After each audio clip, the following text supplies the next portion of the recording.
Well, we're about to have a rainstorm. I'm going to have to take these little guys inside in a minute. But, you know, one of these little boys already has good rooster instincts. I was running them up the ramp, and I had everybody in but Riley. Not Riley. Ripley. I used to have a Riley. Everybody was in but Ripley, and she was coming around the bottom of the ramp, and I was trying to get her in. And I had that screen closed to about 3 inches so that, you know, they wouldn't all just run back out. And one of the little splash coaching roosters, and I don't think it's the main one I was deciding to keep. I think it's the extra.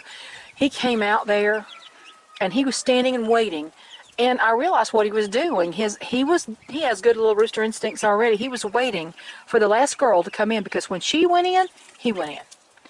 Yeah, he had good rooster instincts already. But yeah. I'm going to wait one more week to be 100% sure of the sex of these. I'm pretty sure now, but I'm like 100% sure. And what I think I'm going to end up doing, I see a little Easter egg girl got some dirt in her eye. She got her eye closed. I think she got dirt in her eye. Then I'm going to have to decide if I'm going to just keep all 4 of them around here, all 4 males, if there are indeed 4 males and not more than that, or if I'm going to rehome 2. Because probably what I'd do is rehome the little Forrest, and he's really sweet, but I don't know if he'll be a good breeder, or if he's got the agility to do a lot of protecting, because they're going to free range. And that little extra splash coaching boy, I'd rehome those 2 and just keep Magnus and Gunner. The darkest gold buff coaching male, and oh, this is such a sweet... Come here, sweet baby. He's the sweetest baby. God, he's so sweet. Somebody just wants a little pet. He's a doll. Of course, hormones aren't raging. They're all pretty sweet till the hormones rage, aren't they? And most of if they're good-tempered males, they'll stay sweet. You just don't want to baby them when they start getting their hormones and they have jobs to do. But anyway, that's the story there. If you saw what I posted in my community section, pinball preparedness, he read a letter from an employer that someone has sent him today. And this employer has, you know, and I'm sure this is only an example of one. I mean, I'm sure there are plenty who are starting to do this, who are saying, well, we've been working from home, and now we're going to have to go back to work, and we're going to insist that you take the roll up your sleever before you can come back to work. And there's so much wrong with that. First, it's not licensed. It is still experimental. Second, when does your employer dictate your medical procedures and your medical decisions? And even when we had smallpox and polio, they didn't mandate those vaccines. Think about that.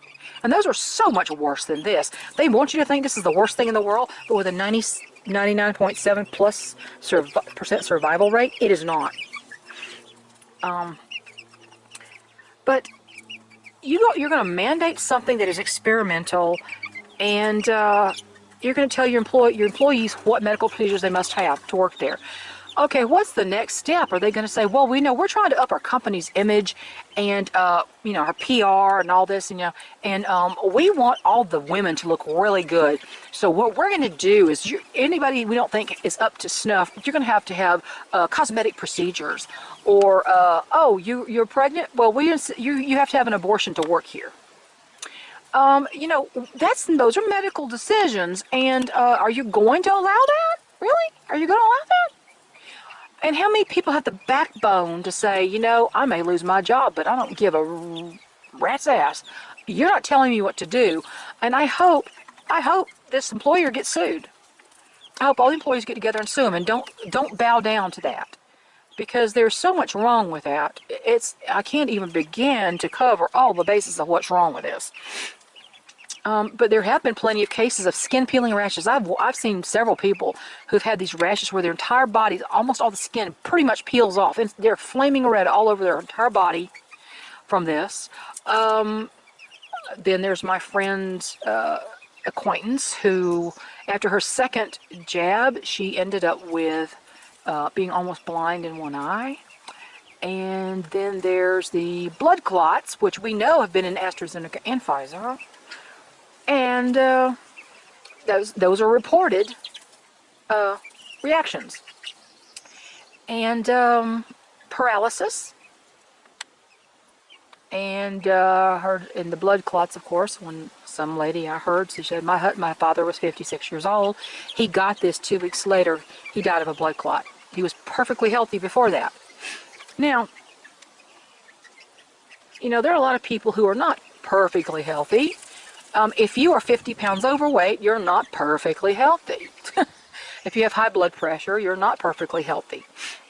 You may be generally healthy other than that, but, you know, there are a lot of people. I mean, how many people in Walmart do you know, I broke my ankle, and I had to use those blasted carts in Walmart when we went. This is back in 2012, I guess, 2013, I forget. Because house fire was one year, and I broke my ankle the other year. I think I broke my ankle in 2012. And I had to, when I was finally able to get out of the house and move around, I had to use those carts. Well, I'll tell you what, sometimes it was hard to find a cart because, you know who's using them? People who are so fat they can't walk. Their joints have collapsed because they are so fat they can't walk. Really, I mean, I know how hard it is to lose weight, but you know, my father-in-law was, he was only like 5'6" tall, and when I married my husband, he was over 350 pounds. He was a big guy, and he had terrible knee problems. At one point, he got his stomach stapled, and he lost a whole ton of weight. He lost about 200 pounds, and he ended up with no more knee problems because he lost all that extra weight. He was the pressure on his joints. So excess weight causes a lot of issues. It does. It really does. And, you know, I know that it's to my best interest to lose at least another 10 pounds, probably 20, but, you know, I have hypothyroid, and, you know, I used to be, I don't know how much bigger was I? I used to be almost, about 45 pounds heavier than I am now because of the thyroid before they caught it. And it's not easy to lose it. Even after they get it regulated, it's still not easy to lose it. That thyroid affects everything. It affects your joints. It affects, it made my cholesterol go up, and it's related to that. And I've always been low cholesterol. So, and of course, it's definitely not from my diet. If I had a high cholesterol now, it would not be from my diet. I don't even know what it is, and I frankly don't even care. I'm not taking a statin. Those are damaging as far as I'm concerned. I did for a while, but I'm not taking one anymore.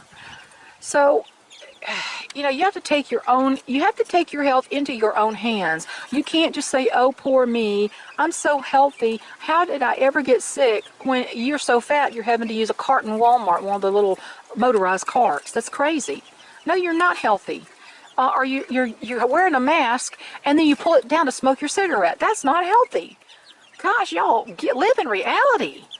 But no matter what, your employer can't tell you what you have to do medically.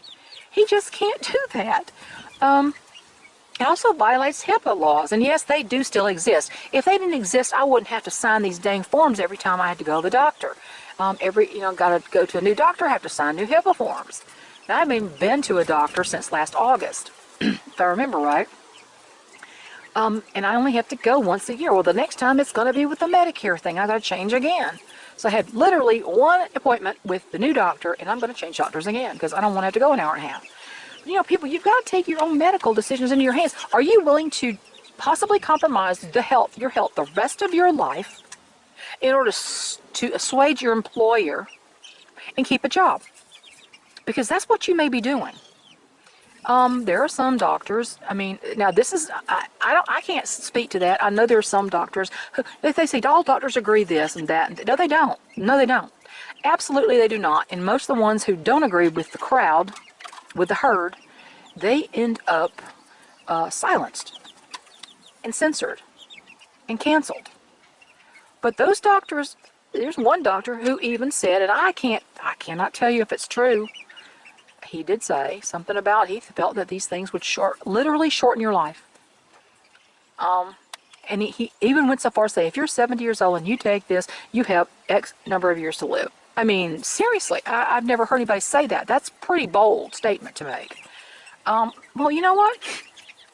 the people who are dead, how many might be alive if they'd just not done it, and they might not have even contracted the virus. You don't know. You can't predict these things.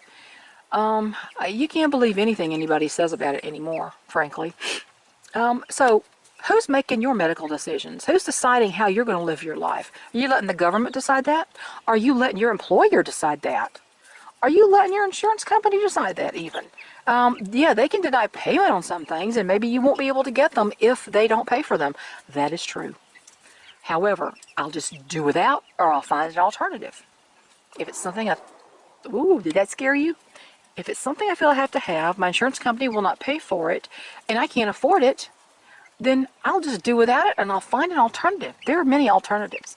This is one reason you need to check up on herbs. Where do you think our modern medicine came from? It came from plants and herbs. So, Joe, did you? I saw a picture of, oh gosh, Chucky Schumer. Oh my God, that man's so disgusting. Sitting in front of the TV watching the games, and here I am drinking my plant-based beer. I'm thinking, okay, well, there's no such thing as meat-based beer. All beer is plant-based, you idiot. Oh, virtue signaling has got, virtue signaling should really be terminal. It really should. So should hypocrisy. My husband thinks he said lying should be terminal. I kind of have to agree with that. You lie and boom, you're gone. I really think that should be the case. Of course, I don't run the world, and I don't get to say that, but anyway. So, this employer, think about what, I always am a big proponent of always think about what you'll do if. Well, you know what? If you still have a job and you have an employer that, and he or she, company, whatever, says, you're going to have to take this, roll up your sleeve in order to work here. Think about what you're going to do. And even if you think it's a safe thing, if you don't have any qualms about it, do you still think they should have that control over your life? Really? Do you really think they should have control over your life like that? I won't let anybody have that kind of control over my life. I just won't do it.